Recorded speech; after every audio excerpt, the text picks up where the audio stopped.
Fala, minha diretoria, tudo tranquilo? Bom, se inscreve aqui embaixo aqui na descrição no canal Cortes do Rica, tá tendo vídeo lá todo dia dos caras tapa antigo e tal, e dos novos, evidentemente.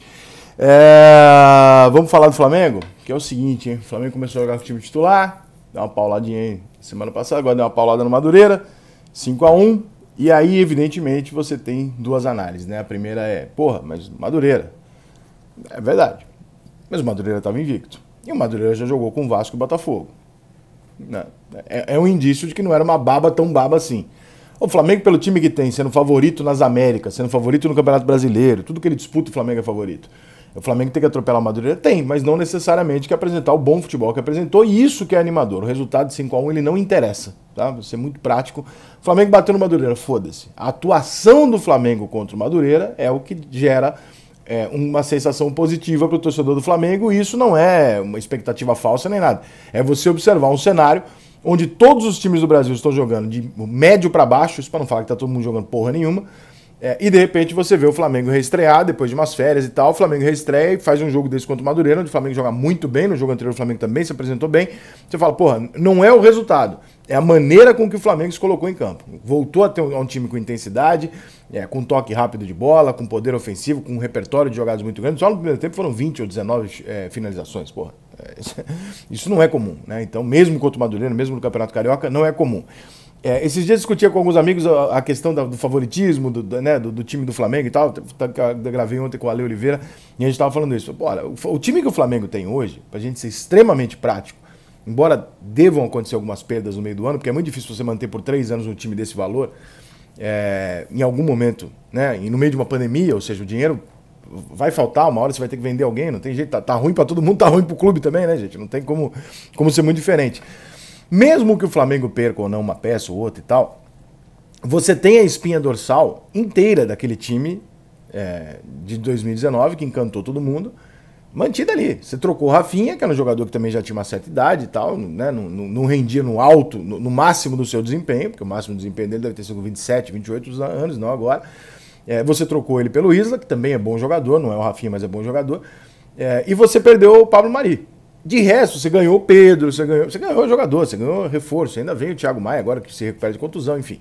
O Flamengo tem um puta de um time que não foi desmontado, que foi reforçado e que ainda ganhou opções no banco que ele não tinha em 2019. Qual é a perspectiva disso?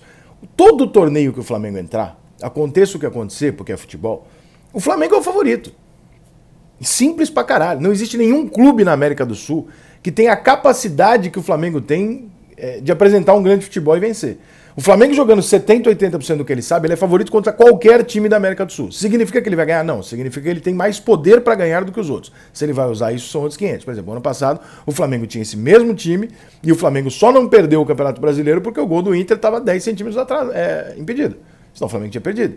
O juiz podia ter dado um pênalti lá pro Internacional, podia não ter visto um lance lá não anulado um gol do Inter, ou podia... Enfim, o Flamengo perdeu o jogo pro São Paulo na última rodada, o Flamengo terminou o campeonato jogando irregularmente o tempo inteiro, não há nenhum momento ali que você fala, porra, o Flamengo se estabilizou no Campeonato Brasileiro ou durante a temporada. Não, o Flamengo foi mal na Copa do Brasil, o Flamengo foi muito mal no Campeonato Brasileiro, foi muito mal na Libertadores, né? E o Flamengo fez o Campeonato Brasileiro absolutamente distante de ser aquilo que o Flamengo merecia. Quando termina o ano, você tem aquela visão de falar assim, pô, mas o Flamengo ganhou o Campeonato Brasileiro. E isso isenta você de qualquer tipo de crítica. Até porque é difícil você criticar o campeão, né? É meio complicado terminar o ano e você querer arrumar crítica naquele que venceu os outros 19. Difícil. Mas eu entendo quando o flamenguista diz o seguinte, porra, ganhou, maneiro, mas não é o que eu queria. Você fala, pô, caralho, meu irmão, tu ganhou tudo no ano anterior, você ganhou o Campeonato Brasileiro esse ano, mais uns títulos no começo do ano. E você tá puto? Eu falo, eu não tô puto, ele tá frustrado. Você fala, como é que pode estar frustrado? Só que aí você tá medindo a régua, você tá medindo o mundo pela tua régua. E a tua régua hoje, você é botafoguense, pô, pra você o Flamengo tá no paraíso, né? E tá em resultado. Mas pro futebol apresentado, o que você tem de perspectiva e o que ele tem de perspectiva são completamente diferentes. Porque o flamenguista ele já viu o que esse time é capaz de fazer. Não é uma possibilidade na cabeça dele. Ele sabe o que esse time pode jogar. Então ele não consegue achar do caralho, nem admitir, ver o Flamengo jogando um futebol mais ou menos e ganhar. Porque ele sabe que esse time do Flamengo tem que jogar um puta futebol e atropelar o adversário. Ele conhece esse time. Ele sabe exatamente até onde esse time pode ir. E no ano passado, em nenhum momento, o Flamengo se aproximou de ser o Flamengo que fazia isso. Muita gente acha que é meramente por causa da troca do Jesus. Eu já insisti, já falei 45 vezes aqui, o Flamengo começou essa queda com o Jesus. Os jogos finais do Carioca, os finais do Fluminense, já jogou dessa maneira, sem intensidade, não se acertando e tal, já com o Jesus. Então não concordo com essa tese. Acho que ele fez falta, as trocas de treinador não deram certo e tal. Mas, evidentemente, o Jesus fez falta, mas ele não é o principal causador da queda do Flamengo. Talvez seja uma dose de barriga cheia. Tipo, o time ganhou tudo no ano anterior e tal. Pô, isso acontece pra caralho no futebol. Talvez seja isso. O começo de 2021 é bem animador pro Flamengo, não em virtude apenas dos jogos, mas em virtude de ter tido férias, de ter se programado e voltado na hora certa, de não ter vendido jogadores no começo do ano. Isso é animador, porque o normal é o clube europeu chegar aqui e falar, vou embora, foda-se, entendeu? Esse é o normal. O Flamengo não perdeu esses jogadores, o Flamengo manteve o treinador, manteve o trabalho, deu férias, voltou calmamente, e quando volta você olha e fala, opa! Temos aqui uma... Não vemos o Flamengo se arrastando, vemos o Flamengo com uma perspectiva de retomar e de jogar uma temporada talvez no nível que se espera. O que a gente ouve falar muito do Rogério Ceni nos bastidores, né? Quando você vê, você fala, o torcedor do Flamengo não gosta muito do Rogério Ceni, primeiro porque ele não tem identificação nenhuma, chegou agora aqui no Rio de Janeiro, e segundo porque no ano passado as trocas dele e tal, a torcida não topou muito não, e eu concordo com a maior parte da torcida, acho que teve vários momentos ali que se inventou desnecessariamente. Mas ele ganhou o Campeonato Brasileiro, mesmo jogando muito mal e tal. Muito mal não, mas jogando mal, né? Ele ganhou o Campeonato Brasileiro, tá tudo certo, mantém, o Marcos Braz tá certinho, não tem porque você mandar um treinador embora. Especialmente por quê? Porque o que se diz muito nos bastidores é que o treino do Rogério é do caralho. Todo mundo fala isso, faz, cara, o treino do Rogério é pica, ele não repete treino, é muito intenso, é muito moderno, é tudo muito maneiro do jeito que ele faz e tal. Mas no campo ali não é exatamente isso que acontece. Então, o problema do Rogério Ceni, ele tem sido no jogo, né? O Rogério mexe algumas peças que... Fala, caralho, por que você tá fazendo isso? Porque tá complicando tanto. Com o elenco que você tem, irmão, troca 6 primeiros, vai resolver o jogo. Tira um volante, bota o atacante, vai ganhar o jogo, né? Porra, aí bota os negócios meio malucos, você fica meio bolado assim, o torcedor do Flamengo com todo motivo, toda razão tem um motivo pra falar, pô, peraí, Rogério, caraca, será que você é esse cara mesmo? Agora, em relação aos treinamentos, os jogadores do Flamengo gostam do treinamento do Rogério e todo mundo que vê fala que é muito diferente, muito moderno, muito bacana.